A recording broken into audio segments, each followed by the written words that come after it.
Hello and welcome to 110 Yards. I'm Coach Aaron Page, a Canadian coaching American football in Denmark. Today I'm speaking with Sacha Wein, a teammate and friend of mine from Germany in Landsberg. How you doing today? Well, I'm fine. Nice we come together here again. Very nice to see you. Yeah, I see you got your Bears sweater on. Yeah, I know you as a huge Bears fan. What do you think of them, so far this season? Well, to be honest, I think we've been lucky in the very first games. We there wasn't a five and one team in Chicago this year, but luckily we became a 5-1 team. But we all knew it won't last. So now uh, there could be a little turnaround, and I'm expecting a big game tonight against the Vikings. And if not now, there won't be a time for Mitch Trubisky in the future in Chicago. I guess he needs to play up a little more now, and he had some good weeks. But well, it's a very important night tonight, I think. Yeah, for sure. I'm gonna be checking that game out too, because I like watching the Bears, what they're doing. But the main reason why I wanted to talk to you and what I think a lot of people be interested in is like your the long career you had playing football in Germany, 33 years, from what was it, 16, Well, I uh, started when I was 14, and it was a 14. very funny time for American football in Germany back then. Yeah. So kind of how did you get introduced and what made you stick around for so long? See, I've always been a small guy. I've always been a small boy, and I wasn't into soccer. I didn't do very well at soccer. I was into a little of table tennis. I was quite good there because I was not fast, but I was quick, and I was looking for something that I could be really good in. And my dad was working with the German army and working together with the American army, having an airbase very close to where I lived. And so I got in touch with some Americans. It was very funny because uh, they just came around to the town, and when there was some Volksfest, something like that, they came. And as a little kid, it was very interesting for me to see the Americans. It was a very different time. We didn't know a lot about different countries back then in the 80s. Yeah. It sounds funny, but it's really it has changed a lot. And one day, my dad brought some American GI over for a little barbecue, and it was always funny for me back then because they had different meat. Yeah, see, they had the big steaks coming from the PX, and we had kind of access to that. It was very strange to have steaks size of two plates on the barbecue grill, and they brought him along, and that was the first time they brought a football. They brought, I guess, not a really good football. It was a Rawlings QB 80 or something like that. And we started throwing the ball in the garden, and first time I hurt my fingers catching it the wrong way. And but I liked it, and then my mom was reading a little newspaper, small newspaper, someday, and she said there's a team in Landsberg about 15 kilometers, 10 miles away from where I lived, and they were looking for players. And right away I knew they're not looking for me because I was a small boy, and they had a seniors team. I was 14 years old, but anyway, my mom drove me there. We had a little Polo car, a Volkswagen Polo, and she drove me there. And if it's a time when you're 14 years old, sometimes you think, I don't want my mom to get me there. But I was very happy because that was the only way to get in touch with it. And I saw the team, and was we call it the Bären in St. Louis. I don't know what is the American series with the baseball team.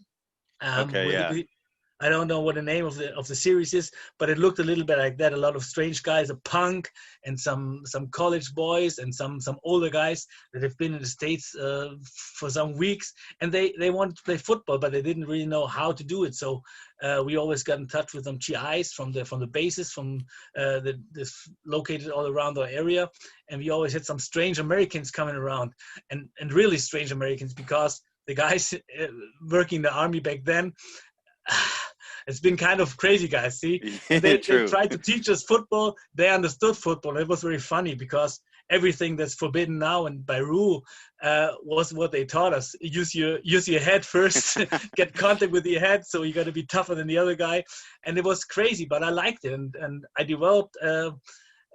With the sport, I developed in the practice, and it was tough. And I started doing push-ups at home. I started doing throwing the ball at home with my friend, and still it was a great thing to do back then because not a lot of my friends really knew what football was, but I was kind of into the American thing back then. I knew the American GIs. They smuggled me into the PX back then. I got my first Air Jordans, and people in school, they looked at me. Why are you wearing black sneakers? Who's wearing black sneakers? Nobody's wearing black sneakers. Why don't you tie them up? And I said, because it's cool. I saw it with the Americans, but they all thought I'm crazy because I didn't tie up my black sneakers. Yeah. So Yeah. that's how I got in touch, and it developed. We didn't have a junior team for the very first year, and then we got some junior players together, crazy bunch of people, and you got to imagine we haven't been that mobile and that connected than we are now. So the 10 miles, I had to go to practice. Sometimes my mom drove me, and she waited there knitting in the little Polo Volkswagen car, knitting there and waiting for me. And I thought that's cool because that was the only way. And if she couldn't go, I took my bike and took the 10 miles, the 15 kilometers to practice by bike with my pads on the back of the bike.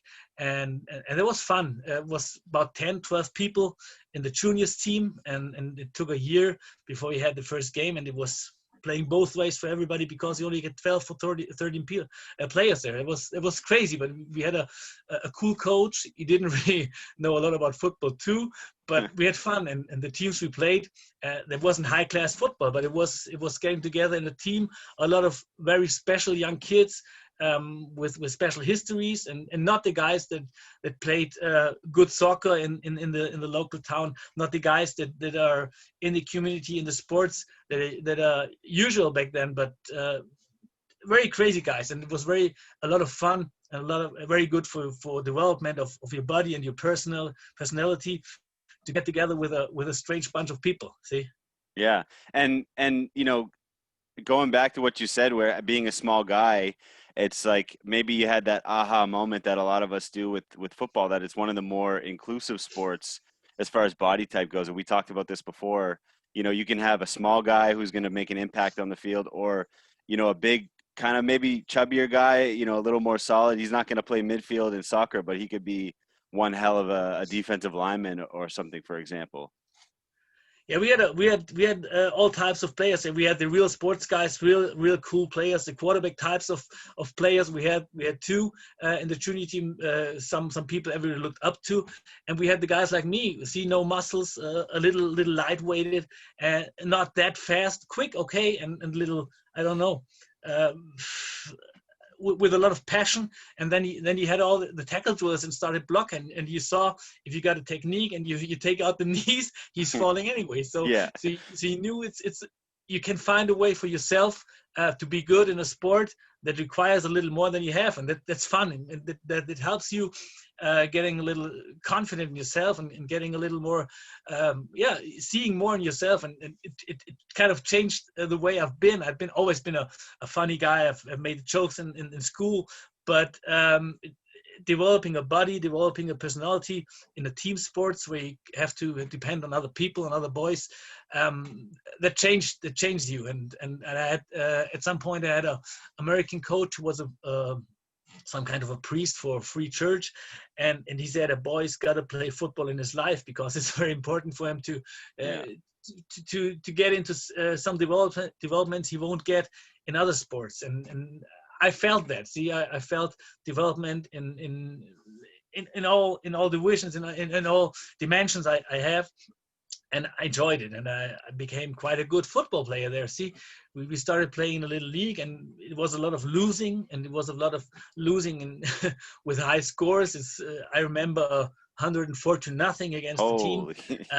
But it was crazy. We only had one junior league, and everybody in this league was between 14 and 18 to 19 years old. So if you came out of a town like Landsberg and you had some guys 14, 15, 16, and you played a Munich team with a lot of guys 18 and kids coming along and saying dad to the players, yeah. Then you got out of the bus and said, oh shit, and you saw all the guys, but still we kept having fun because there was I played everything back then. I thought about what I didn't play the last days, because when you told me you're going to want to talk to me again, and I guess the only thing I haven't played in my career was a kicker. I played returner, I played every position defense. I played long snapper. You saw that. Yeah. And I'm still a small guy for a long snapper, but I played long snapper. I played center. I played the defense line, and I found out that you can do everything if you find your very special way of doing it. Not at any level, that's for sure, but Yeah. at a lower level, with a little being a little intelligent and thinking about what you see on the other side of the football, you can play almost everything, and that was very cool to see. So find where you can get the other guy a little off his feet, and you're through, and that's fun. I mean, that's very different to any other sport, I think. Yeah, and yeah, finding that technique and leverage. And so, growing up with this program, Landsberg, I was lucky enough to spend a year there with the U19 program. As you guys were, moving up and down the ranks, when was it you guys first brought in like a true import, and what was that like? You know, having someone with collegiate experience or what have you, and learning from them. And yeah, just let's talk about that, and I'll have a follow up after. Okay, I guess when I started playing football with the juniors, we only had, I guess, 2 or 3 divisions in southern Bavaria. But when I came into the senior team, when I moved up, I guess there was about 5 levels, and we've always been around 5 or 4. And then I guess it was 1992.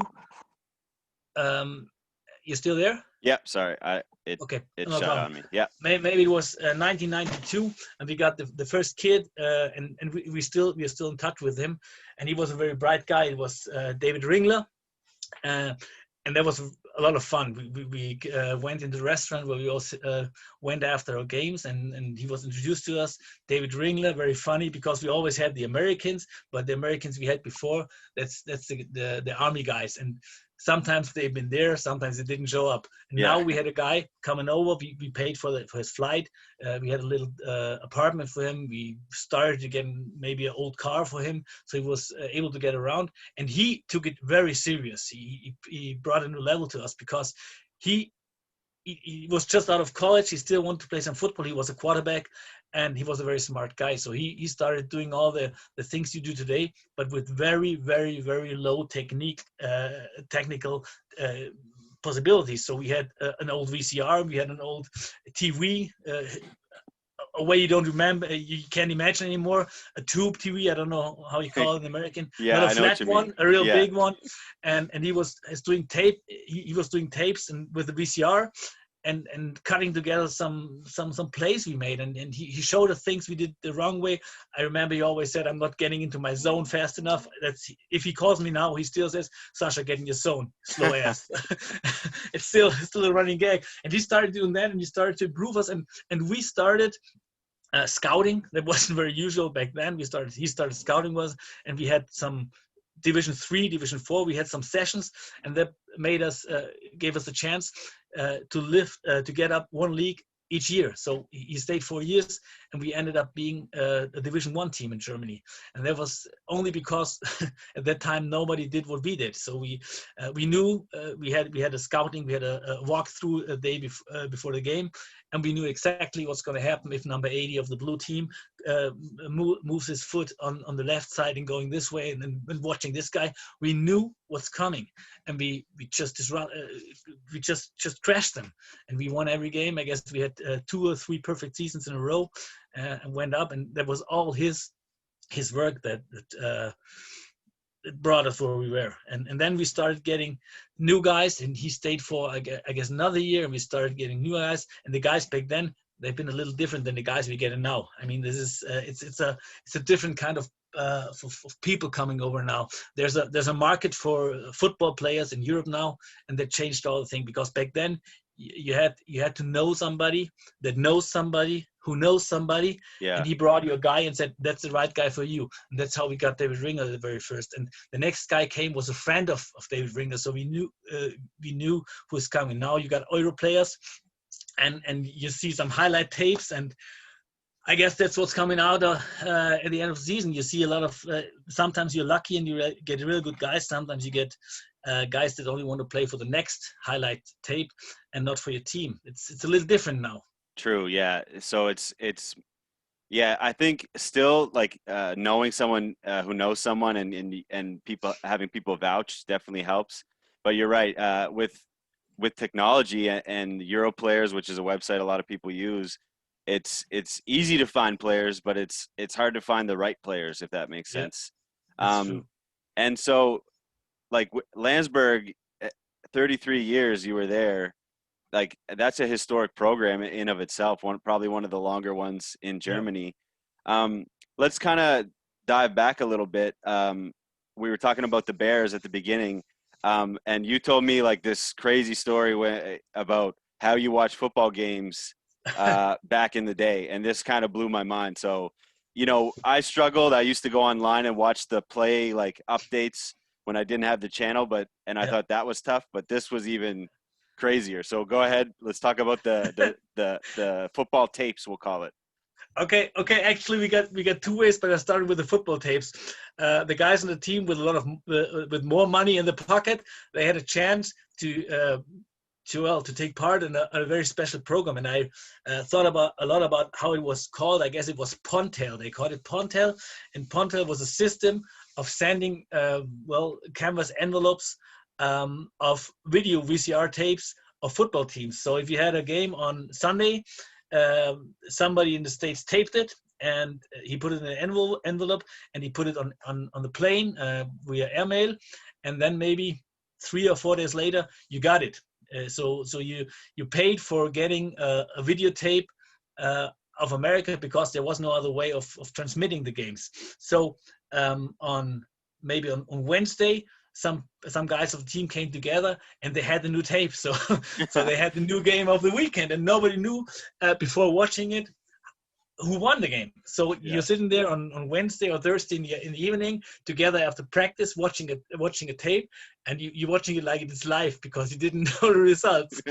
Some days, and maybe a year later, I found out that on AFN, the Air Forces, American Forces Network, they were bringing some of the games to the GIs in Germany, and I was listening in the night. But before that, and the only way to find out who won the Super Bowl was to wait till the tape came over, till the envelope came over. You put it into your VCR if you had one back there, and then you can watch the tape. And then after that, when you're ready, when you're done, because you're a first row customer, then you put it in an envelope and you send it to someone maybe in Italy, because he was the guy that didn't pay 50 marks back then. He only paid, I don't know, 50,000 lira, and he'd been the next in the line to watch the game, so he had to wait till maybe the next Sunday to get the game of the Sunday before. Yeah. So the further down the line you were, the later you were to the party, basically. So maybe And you had infos on the Super Bowl maybe in March yeah, if you didn't have a lot of money in your pocket. yeah. And that's like the diehard fan. There's no internet, so you can't check online No, otherwise, no way. and you're just waiting for that. You're checking the mail every day like a boy on Christmas. Like Yes, it's waiting for the envelope. yeah. Well, I That's wasn't so lucky to have it myself, so I had to go to one of our coaches. He he had a lot of money, I thought back then, and he had a chance. He had a VCR, he had the tape, and he had the money to get it over there. And we all gathered together there, and the mom made some little sandwiches, and we were sitting around in this room, and he had all the football pads and the helmets on the wall as decoration. Exactly the pads and the helmets you wore in the practice during the week, and stinking like hell, but still, that was the coolest room I ever saw. yeah. And you know, that's a great memory, and I loved like I still love hearing about it again because I can just put myself, the way I am now. If I had to be back I'd be the same way. I'd find a way to watch the games. But what was your favorite part of playing on the team? Aside from on the field, so the bus rides, or what was like the best moments for you playing on a team in Germany?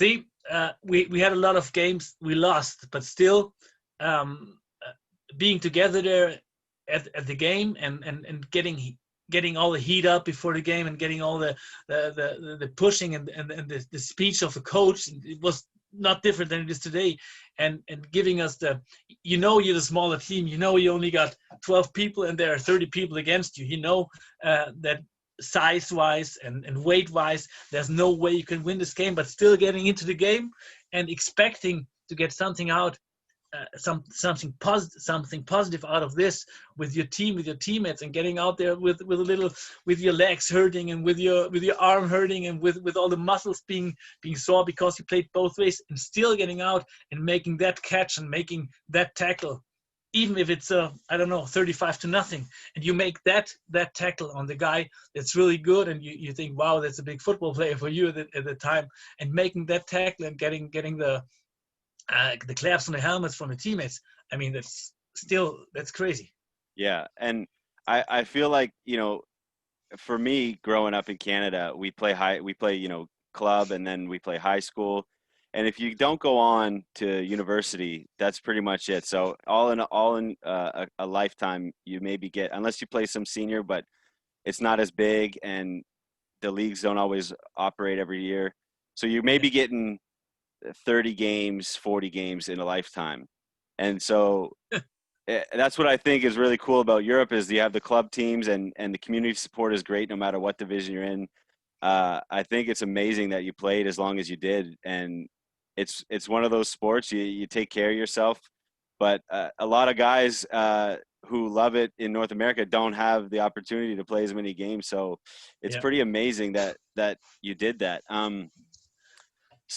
So one of my favorite memories when I was there with you was when you had myself, and there was a few other imports, Mo, CC, and Charles, over at your house for some pasta. And then all of a sudden that turned into a backyard 2-on-2 game. There's bushes in the way, and watch out for the walnut. Yeah, exactly. He has this walnut tree, and that was the one thing we couldn't bump into, because it was like, very young. Yeah. So, and then that got me. You were telling me really close by, you set up basically like an alumni bowl, the Christmas bowl, that's played between two teams. Let's talk about that, and because one of the teams doesn't exist anymore, but there's still guys that used to play that come out and just show up for one game in the snow. Like, I gotta come back to the games, to the how many games you played. I was thinking about that. I guess I played about 300 games of football in my life, and that's crazy. I mean, I still can walk, I still can ride my bike, and I can still go for running, and that is crazy. I mean, we only had 12, 13, 14 games a year, and maybe I had a break. I had 2 breaks of a year or 2 years during my career, but I played for all the time, starting with 15 with the first game I played, and I guess ending all that with 46 or 47, something like that. And that's I still can't believe I went all through that without serious injury. I mean, I had some, everybody's got some injury, but I'm blessed. See, I missed some games, but I played most of the games, and I always played with fun and some nice tackles and some nice plays at almost any game I played. I'm really blessed. I'm very thankful for that. So because you talked about 30 or 40 games, that's funny for me because I got 10 times the amount of games you play. And I saw you playing, and it was very it was very funny. I had one game where I saw the shot on your side, and you just got a blindside hit. Yeah. Still had the time to watch this running down because I'm always the last guy downfield. Yeah. I got rocked. But you did all you could do. It was right at the spot. Great play. Okay, the Christmas Bowl. The Christmas Bowl is a thing we started doing as backyard football, as you described it in my backyard when we came over for the pasta. Someday when we've been kids, the only thing we wanted to do all the time was playing football. So we had a little playing ground there around my home. And after Christmas, we got bored eating all the time, getting all the chocolate all the time. We got bored, so we wanted to get outside. So we went outside in the snowy area, snowy playground, and started throwing balls. And then we put on our pads and played some full contact football there. I guess it was 26th of December, and we put out all the equipment we had, and it was funny equipment back there, not our sizes, but we had everything we needed. And we played the first game. I guess it was maybe 85 or 86, something like that. and we had the coach I told you before, the priest of the Free Church there, and he played the all-time quarterback. So we had 2 guys on this side, 2 guys on that side, and he was throwing the balls for us, and we had a lot of fun there for about 2 hours in the snow. Getting back there at his home and then drinking some tea and eating some cookies, and that started to be some kind of, we built some tradition out of it. So maybe only 1 or 2 years missing, we play a Christmas Bowl every year, and it got bigger and bigger. And a lot of people came over, and a friend of mine said, why don't we make some kind of charity game out of it? So we started selling the players places. So if you want to play, you got to pay, and all you got for it is a is a bottle of beer after the game, and a steak at the local restaurant, and a T-shirt. And still a lot of the money gets into social projects. So we supporting a local old people's home, or we are supporting some family that had bad luck the year, and we just give them over some money, and that's established now. If I ask the mayor in the little village I live now and say we're going to play the Christmas Bowl again, I said, yeah, go ahead, no problem, but it's a Sunday, and it's going to be a little loud. Oh no, go ahead, no problem. We know it's for a good reason. We know there's money into the community, and we like that. I'm gonna be there and watch it myself. So this is so we start to get together maybe in November and start getting people playing for the teams. The one is the Express, the old Express, spelled a little different than it is now. We got the big X and the press, and back when we started it was the Express, just like you saying. We got the Vandals. It's a crazy team out of a little 15 20 kilometers away, a really crazy team that came together because they always got into fist fights, and they wanted to do it legally, so they built up a football team and did it every weekend with somebody. And we still find some players that used to play for the Wendels someday, and we mix it up, so we got even teams. And it's starting to get with a little dirty talk on Facebook, and we're gonna blow you out this year, and it's a real hot game, full contact football with very special rules. We got if you got 3 forward passes for complete forward pass, you get a first down. So we go in a small field, going down the field with a lot of contact, with a lot of big hits, and people watching, people standing around watching very close. They are so close. They can't be as close as a regular football game, and they hear the cracking of the helmets and the cracking of the pads, and they enjoy it. And we got some hot wine there. We got some sausage there, and it's a kind of party. And I'm really missing it this year. It's nice that you don't have all the organization around it. It's a very calm Christmas this year, but I'm still missing it because it's fun to get up after the Christmas holidays, get out there and get in the snow and starting to put some lines on a very bad field there, and it's not even rectangular. It's a crazy field. We got no goal posts because we don't go for field goals. It's just getting into the end zone. And you just can't imagine how much energy that gets into the people. Everybody wants to win. Everybody wants to play the Christmas Bowl, and it's really crazy. It's really tough. We need a referee, and we also already had some unsportsmanlike conduct fouls on the Christmas Bowl because the longer you play, the more dirty you get, I guess, on the Christmas day, because they all got it inside because they had the problem with the family, and now they get it out on the football field. Yeah. I can see I can see the energy, like just you talking about it, and it's like you said, it's unfortunate you guys couldn't do it this year, but we're all in that boat. And I think it's awesome that you guys made it a charity event, because it sort of sticks out in the community now. People know about it, and the fact that it's been going on so long. See, most people in Canada or the US would never hear about this kind of stuff, and the fact that that's going on just shows you the growth of the game in Europe, and it's actually much bigger than it seemed, than what people think it is. Like, for example, in Landsberg, I think if you drew 100-kilometer radius right now around it, there'd be 5, 6, 7 teams within that area, or just about, right? So it's definitely popular sport, especially in Germany, for sure.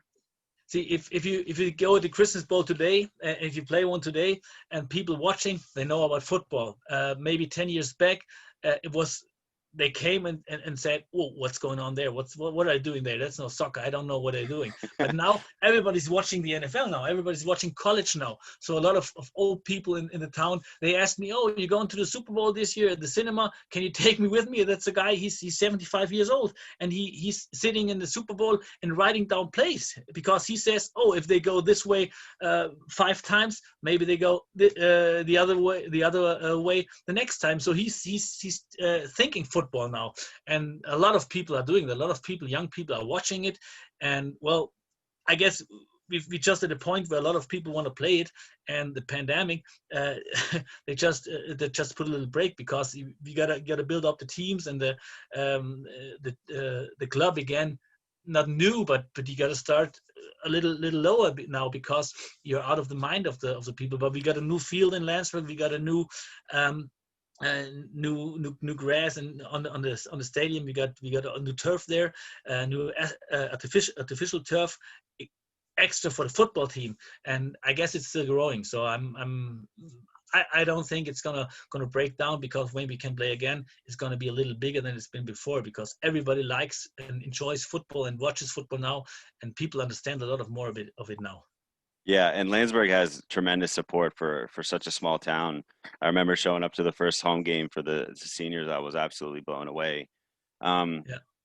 and you know, near the tail end of your career, what was we like Charles was there working with you and teaching you things, but not just him. When guys came in at the end, having played as many games as you did, you've seen a lot of things, you've learned a lot of things.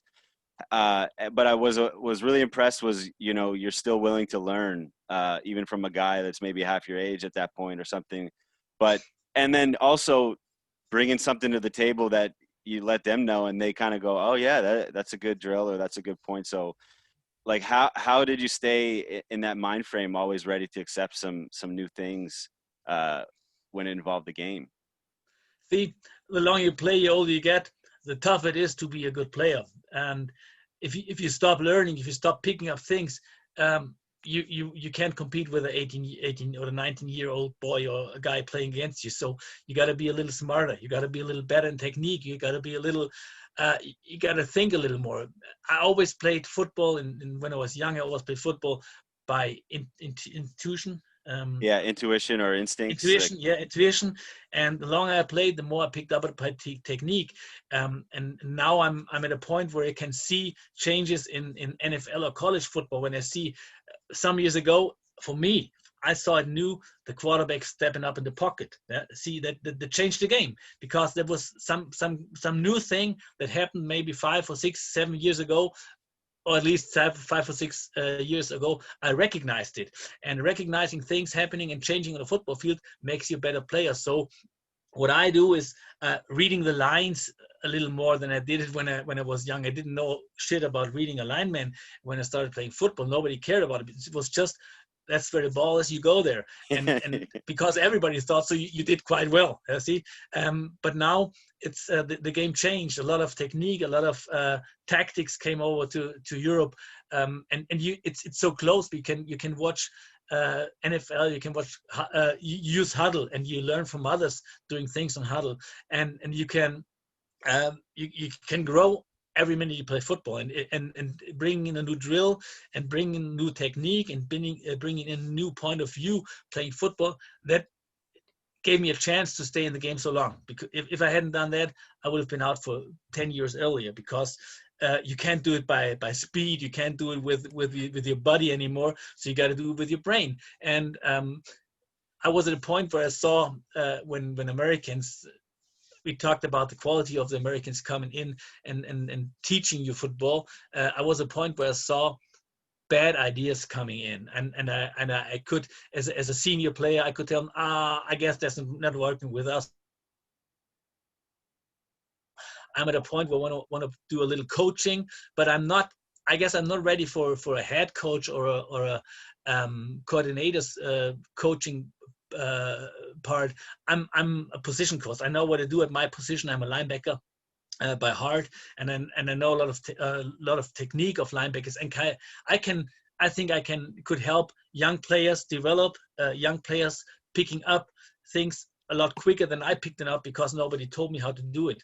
And it's not that I know a lot about football, but I saw a lot of football and I felt a lot of football. And if you have 300 games behind you, you sometimes feel what's going to work and what's not going to work. And I Yeah, don't know why, but I often see what's coming. I can't explain you why, but I know if it's going to be a pass or it's going to be a short a run in the middle. I know it, and that's the way I still played it along, because I didn't have to.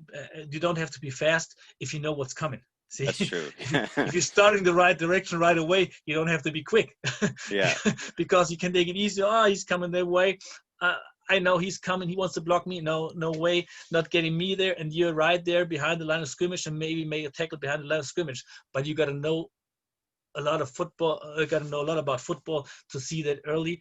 And my problem is I know it, but I don't know why sometimes. So I gotta work on the why point, and I yeah, gotta think about it more than I did before if I want to start teaching people playing football. See, at a low level, position coaching, there won't be a problem. I can always do that without preparing myself a lot before practice. But if I want to develop defenses, develop offense schemes or schemes on offenses, that's a lot different. I'm not that ready for that, I guess.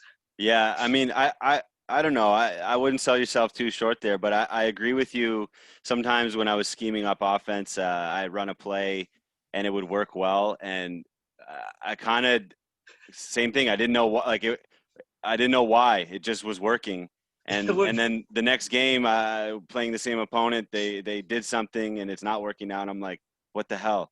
I didn't Yeah, have the numbers or whatever. So that's part of the growth. And like you said, I find when with coaching, because I didn't play, as long as you did, the same things happen. You go through games and then you're like, you get caught up in some sort of weird scenario. And the next time that comes around, you're like, no, no, no, they're not going to get me. I know what's going to happen here. as an example, I became quite good on recognizing the screen. If somebody asks me how you recognize the screen, I still can't tell them everything, but I know it. See, that's why I sneak just in between the blockers and been right there on the screenplays. And that's a great play for me because you don't have to go far. See, Yeah. You don't got it's to get happening into your right before zone. you. You You just don't, have to recognize it. Then you got a big play there, and that's it's tough to recognize. It's tough to explain somebody how to recognize it. But if you see the guys moving and you got a wide vision there, and you see, oh, the guy's doing that, and oh, what's the lineman? You don't really recognize it, but you feel it. And if you're that, maybe it would be good for everybody to play 300 games brain wise, but it's not good body wise, I guess. yeah. True, true, true. Well, Sacha, I think this is a great conversation. I love, I love the stories about the tapes and coming up through the Express for 33 years. I think it's incredible, and a lot of players. I wish they had the same passion because it's just we were drawn to each other right away for basically through Yep. the love of the game.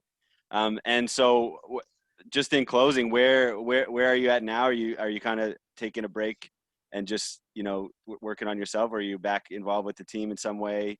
Are you coaching or looking to get back into that?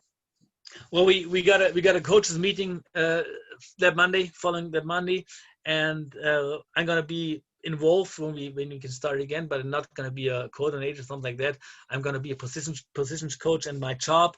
I don't know what's going on with COVID-19, and I'm very involved in my job with all the organization around COVID-19 because I'm working with people, and that's became a little difficult right now. And so I never know when I'm free, but I told our head coach, and we got a new head coach who's doing a good job right now, getting the people together and keeping the people together, even if we can't meet in person. And my commitment is being there at least once a week and taking over my position and taking care of my position and being in contact with the other coaches and doing as much as I can. And if it turns out good, and if situation gets a little, I don't know, a little calmer again, I sure will go there 2 times a week and for the games. And I'm still the X-Men. See, I can't leave that away. My wife loves football. That's very, very cool for that. She understands football a lot better than a lot of German players understand football because she's together with me for a very She's long got to live time, and with you, yeah. So she, yes, and she's into football for a long time. And if you watch NFL and they she's calling for the holding before you see the flag going. She knows it. And sometimes we're watching NFL with our mouth covered because we think they are watching us and they are just repeating what we say. And Yeah. that's very cool to have a wife at home that understands and loves football. And she says, go ahead, go for the games. I go with you. Even if you're coaching, I loved it when she watched me playing, and she still enjoys it when I go for a little coaching. So I got the support from home, and that's very important. So I think I stay into football and stay into the team, and try to build up young players and try to help up building up young players, because if there's one thing I can do, even if I'm not into the scent of it anymore, I can take the young players at practice and the new players that are totally new to football and tell them basics, what to do with the feet, what to do with the body, how to put the weight on the body, and I can help them developing there. And that's, if you see that, if you got a young guy that has never played football, doesn't know anything about football, and he got 4 practices, and he can take some place in the team, and that works. That's cool too. I mean, that's duty on the team, I guess. Yeah. And I got to speak with your new coach the other day on this as well. And I know him from camps. We're going, great dude. Okay. I'm excited to see what you guys do this year, you know, if everything goes well. And thanks for coming on today. I appreciate you, and I wish you guys the best this season. Thanks for having me. It was great fun again. I hope we meet again soon. Yeah, I got to get down there. All right. See Take you, care. man. Bye.